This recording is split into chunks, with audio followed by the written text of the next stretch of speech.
Welcome ladies and gentlemen, my name is Nesha and we are playing KSP 1.42. Here in the background we can see some ongoing Kerbal training for all our trainees here in case our friend Bill Kerman ends up in the sea after this operation.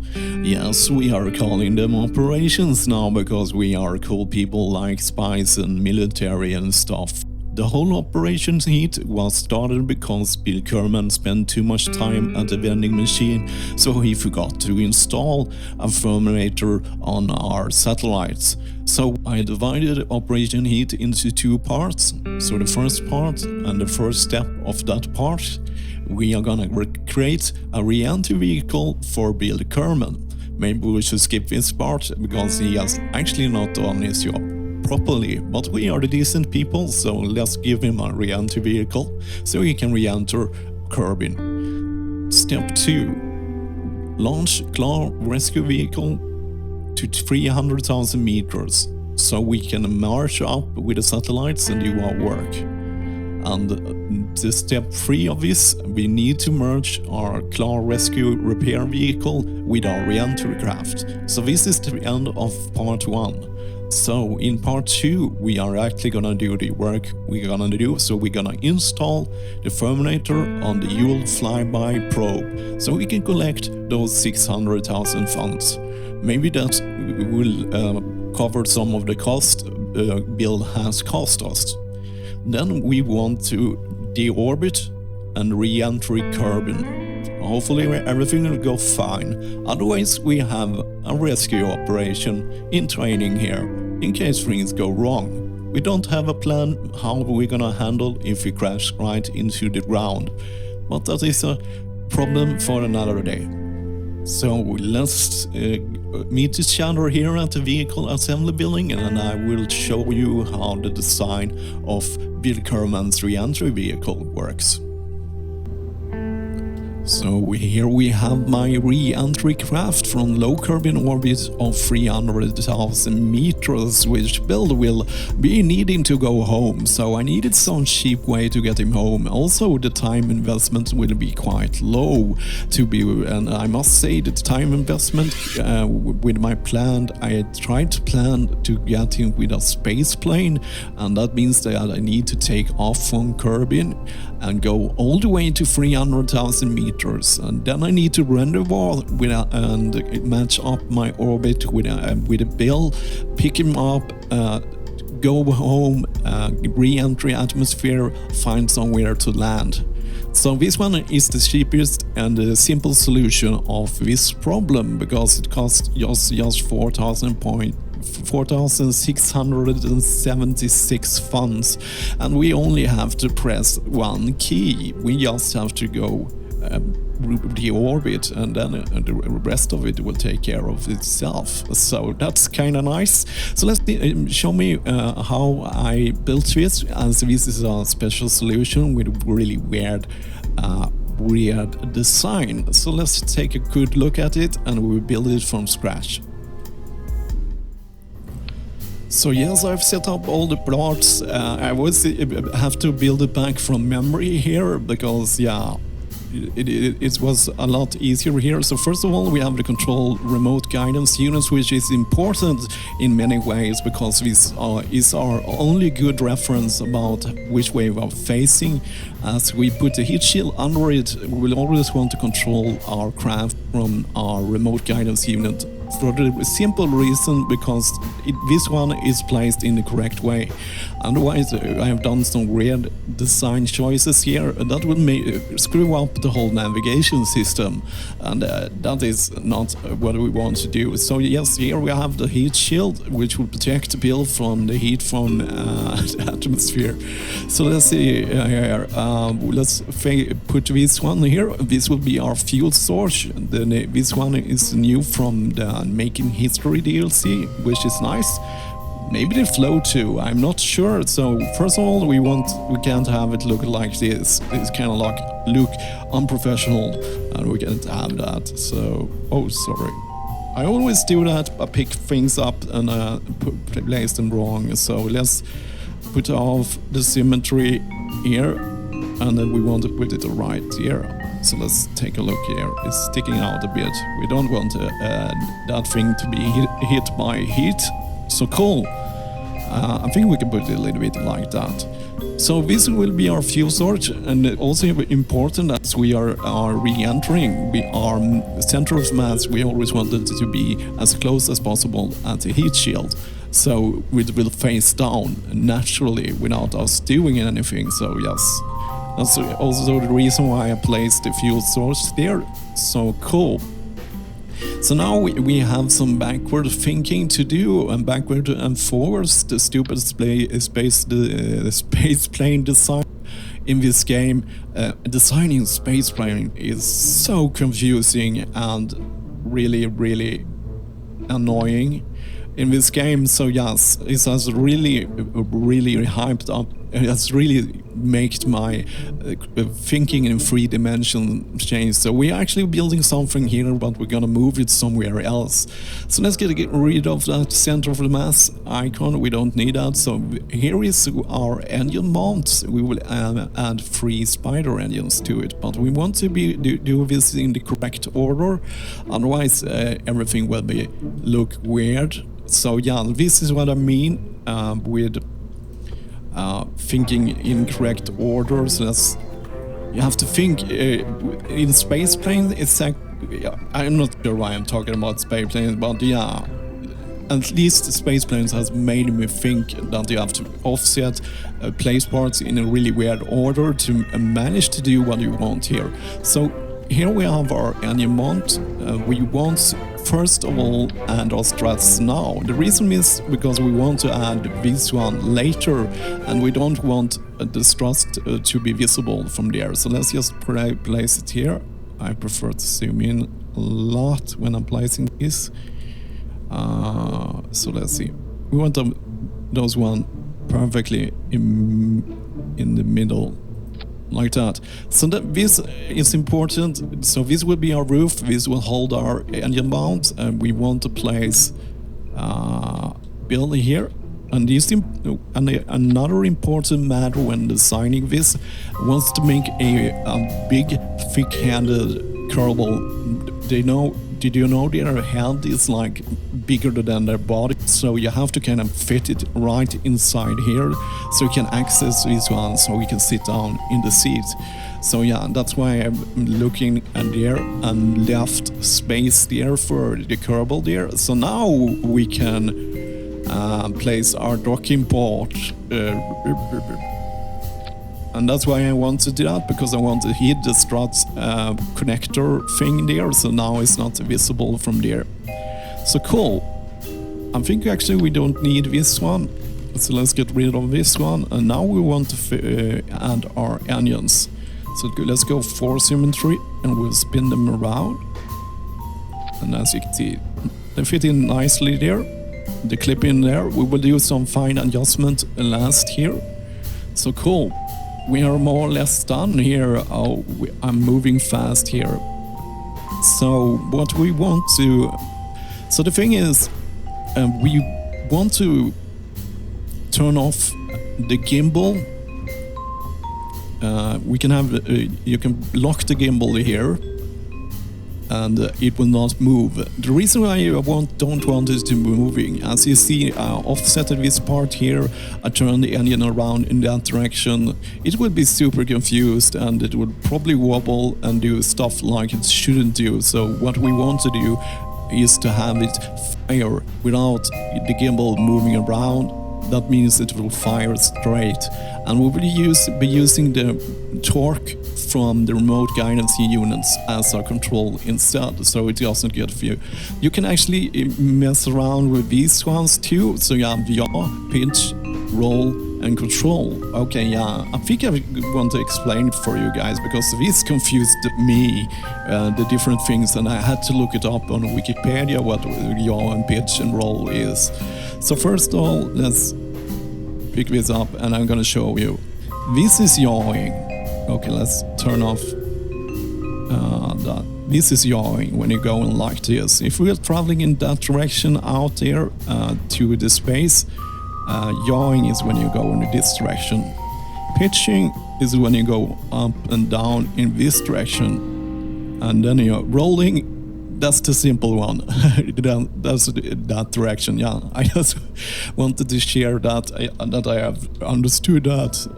I'm not sure if it's a such achievement, but I think it maybe will be useful for someone. So cool. So we have fixed that, so it doesn't move around. So we have another problem here. How our build to what as we have no control with our gimbals, it means that we rely solely on our remote guidance unit. So of course we need power to it. So we want to place that very nice. Talking about fat Kerbals heads again, we want to rotate this one in that direction so they can enter safely like that. So I want to put the battery, let's go to 1 sim verse 45. This will be a little bit wonky. So just messing about with controls. Okay, cool. So what I want to have my batteries at the back of the chair, just because it looks kind of more logical. It looks like yeah, if I designed it, I am. If I designed it, I am designing this. It kind of makes sense to have the battery back at a smart place. So let's see. Oh, let's put that off. So yes, that kind of looks. It kind of makes sense.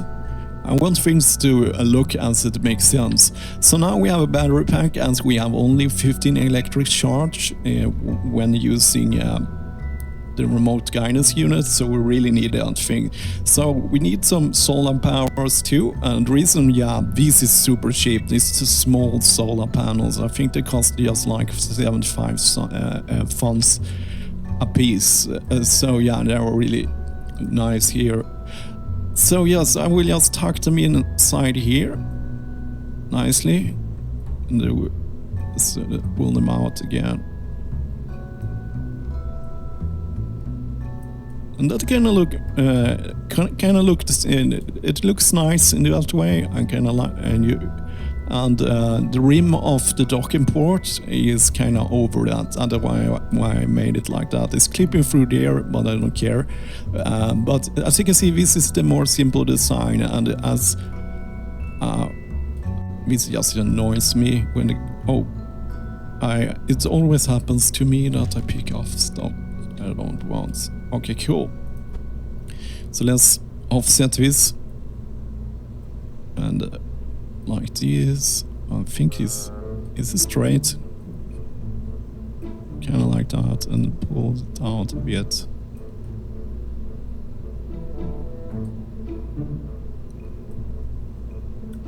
And look how nice it looks. So we have 4 Spyro engines. It's actually the radial version of the Ant one, so it actually doesn't use a lot. Okay, so we are more or less done here. Cool. So how do I solve it with my parachute? Because yeah, the parachute is actually working. I've tested this. It's actually work. Oh, that was my heat shield. Let's see, parachutes. This is it actually works upside down. I don't know why, but it was a good place to put it where it doesn't take a lot of room. So I will just put it here. So there we go. Parachute tube. So that's everything we need here. Another thing that you can also do, what I did here, haven't done yet, as you can see here. To deorbit from 300,000 meters, we don't need a lot of delta V. And this is Kerbal Linear Redux, which gives me this information, as this is an early episode of Season 2. I will just mention, that's how I know. We will need about 200-300 delta V to be able to orbit from 300,000 meters, so we don't need to carry a lot of weight around here. Let's first start with the emulator. We will probably not. This is like 10 or 12 times more than we ever need for re-entry from Kerbal, so we can lose a lot of weave when our cost will also go down, as you can see here. So let's go down to 80. We can't get, which we could go to 40, because that is kind of, I think, the sweet spot what we've been needing without endangering Bill Kerman's life while re-entering. So you can see now our delta V went up here, so we have like 2 or 3 times more than we need. So let's empty it out. We'll use another 100 kilos here. Let's empty even more out.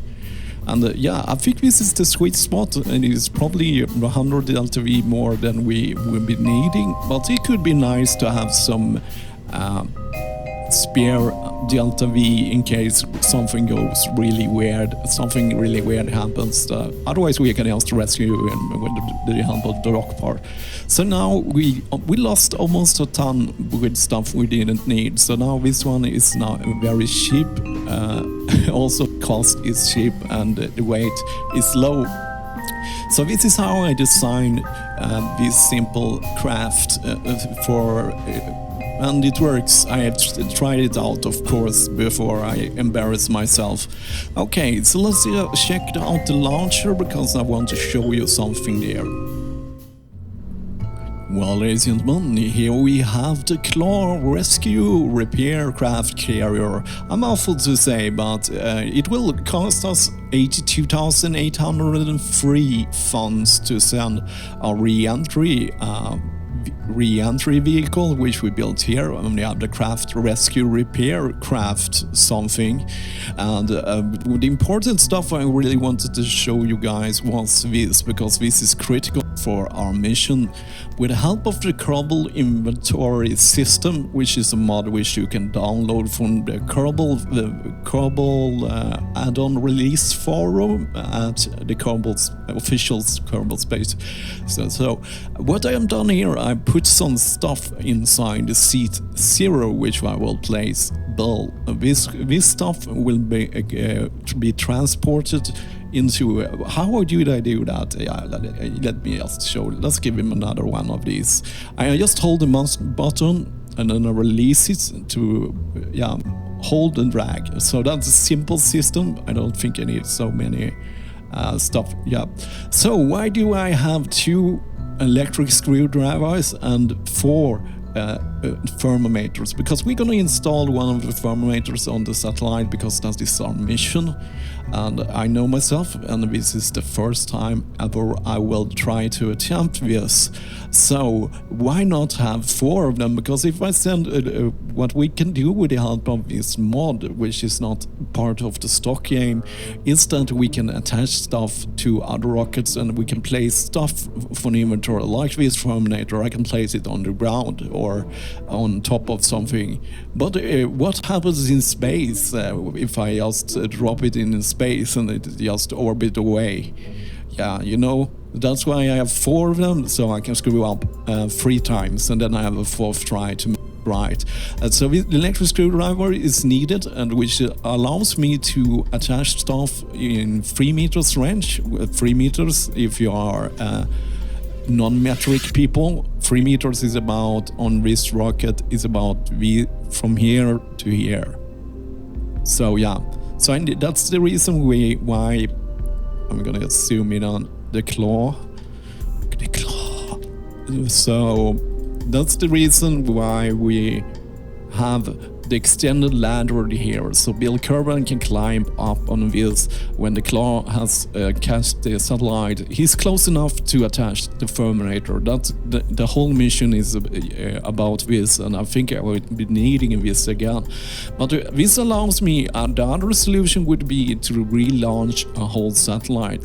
But we were gonna leave, as the whole reason for our re-entry vehicle is that we're gonna leave the claw in orbit for future missions, so we don't have to shoot it out to space again, because that will save us time, and it's nice to have, I just wanted to do it in that way.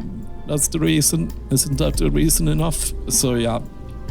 So the launcher is nothing special. The only thing that is kind of special is that we you are using the new engine flight from Making History, which allows me to use free skippers instead of one more expensive engine. I could just stack engines because the really powerful engines are very expensive. So this was the most cost-effective way I can do it. And as you can see, there was not a lot of thought into this. I just stacked 2 tanks and some boosters and 3 engines. It's nothing special, but yes, I will not be showing you the gravity turn or anything. If you want to look at those stuff over and over again, you can always watch my season 1, which I launched a lot of things.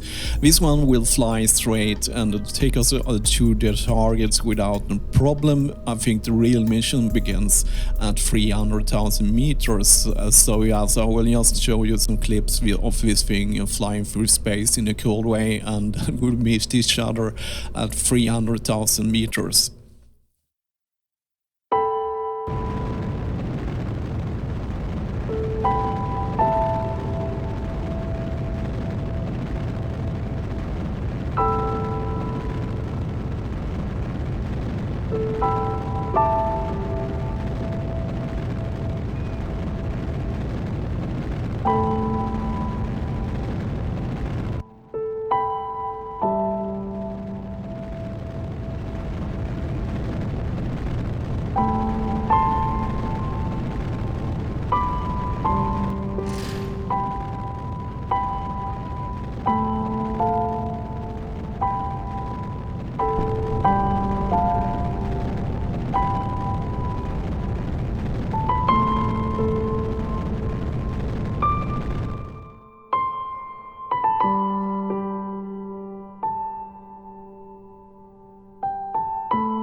Well, ladies and gentlemen, we have arrived here at 300,000 meters above Kerbal, and it's time to get our re-entry vehicle together with our claw. So yes, let's decouple our claw, and that is our main controller. So yeah, of course it's first here. So I think let's get rid of that maneuver thingy. And yes, so what I want to do now is to kind of stay lined up with, let's double click on this, set as target, and then we will use our anti-target, because we want to be almost at the same orbit. So I'm just preparing here. Now I'm just gonna make, so yes, that's good. We just want to be a smaller way. Okay, can I decouple this? I think this is a probe inside out. So cool. So let's target our, no, bumpy. I just double click it. Target. Okay, we don't have any. We are going away. Okay, let's let it slide past here. Yes, I was confused with it. So yes, it's target here. I'm always paranoid when it comes to targeting here. I will let it slide a bit. So let's point at, that's the target. Yes, cool. So we wanted, the thing is, I have a mod called persistent rotation, is a new one I have, and this mod actually we will keep rotating all the time if we, let's just target this target docking pro. Yes, we will keep rotating like you do in real space. This is not part of the stock game, but it makes things a little bit more difficult. So let's face the target here. Cool. So yes, we're just gonna dock these guys together. So we are facing the target, so let's go into docking mode. Let's put in our S. So we want our targets to be right here. And then we want to get closer to it. So let's start here. 0.4. Yeah, that's quite fast. I think it will work. So let's see. Let's just, I will just want to rotate my, I'm gonna use my skill here. Oh, yes, we are more or less okay. So yeah, so I'm using a mod here which will help me with the docking part. Cool. So what this will help me is this arrow is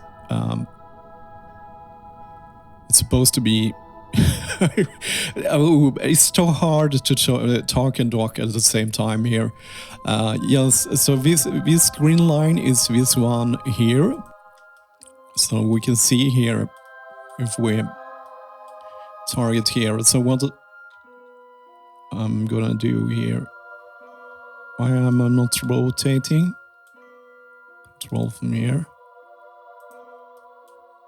Control from here. Why am I not rotating? Because I'm in docking mode, of course. So what this is where my docking port is. So I want to line it up with the middle there. Okay, this is too much information. Okay, let's get that out. Oh no. Let's switch. I want to slow down. Let's activate the areas. Docking mode. Yeah, so we want to line everything up here first. So yeah, we are slowly separating again. Man, I'm trying to talk while I'm docking. This takes my full concentration. So the first thing I want to do is get my port facing. Why am I not rotating? Because I'm in docking mode. Yes, this will. I want to line it up. Let's see here. I want to line it up in the middle. This is where my docking port is facing. It'll be a lot easier to dock here. Oh yeah. And these controls are inverted, sometimes not inverted, so I have to double think things. So let's just try to get it, my port somewhat facing. Oh man, it's super hard to talk. It's distracting me. I need my full concentration here. Yeah, that's good enough. Okay, cool. So what do you want to do? This is where we are in relation to that. Yeah, let's forget about that. I will do that in some other time. Let's just concentrate of getting this dock. So what I want to do is to line up with the green one there. So that means that we will be aligned. I think I want to control from the docking port here. So yeah, now we can see the docking port where it's facing, and the facing is good. So let's just try to line our. We can go a little bit forward. Then I want to line it up with green line, because that is where this is. As you can see, you can move at the screen there. I'll concentrate on this. Okay, that's a perfect target. So if we start to go forward now. And we are just moving 0.2 meters. Let's get up to 1 meter. Yes, so yeah, this would take me like 1 minute to do, but I tried to talk at the same time. It was way above my pay grade to make talking and docking at the same time. It's not... Okay, let's see. Let's see. Slow down a bit. Let's slow down a bit. Let's slow down a bit. So now we can do some fine adjustment. They are magnetic, so they will get together. So let's see. As you can see, everything is lined up. This mod makes everything easier, otherwise you have to depend on that one. I can see it visible. And there we go. So we are finished our episode. So we have docked with our re-entry vehicle. So we can go for the satellite with no problem. And then we will just have to transport Bill all the way to the re-entry vehicle, which will not be, can be a little bit tricky. But then we can undock. So now it's cool. We are in the same vehicle. Hopefully they will not drain my tanks there. That will be a very bad disaster if that happened. So let's see if, so let's prevent that disaster. Where is those? Let's put them in a different stage, so we will not burn with those. Cool. So that is should be at the same stage. We will stage those together, and that will take care of everything. So now we are docked and fine. Worst dock. I don't know. Yeah, I would probably be able to do a nice docking, tell you what I'm doing when I'm docking sometime. But yeah, it still takes my whole skill and concentration to dock. It's just because the controls are inverted in different way, and I have to double think. I will try one way, and then I go another, and then I have to rethink, and so yeah, so it's impossible. Let's do a small EVA because to showcase my motion censored lights there. So as soon as I use that, let's get that out. Hopefully we will not clip build here so it falls off. I don't think so. It should be able to, my testing should, we should be able to go all the way like this, you see. Oh. What's going on? Why are we RSing? Okay, board, yeah, it's a little bit weird with the board here. I get it just here. Board. Okay, cool. So yeah, so in the next episode we can go do some Kerbal inventory system work where we will install that Terminator, and Bill is very happy with everything how it's gone. So yeah, that was everything for this episode, and the next episode will be a little bit late because I'm going to Cyprus in my second home, and I'm just gonna spend time in the sun. So I will probably take about 1.5 or 2 weeks before the next episode of this Operation Heat can continue. So that was everything, my dear friends, and as always, thank you for watching.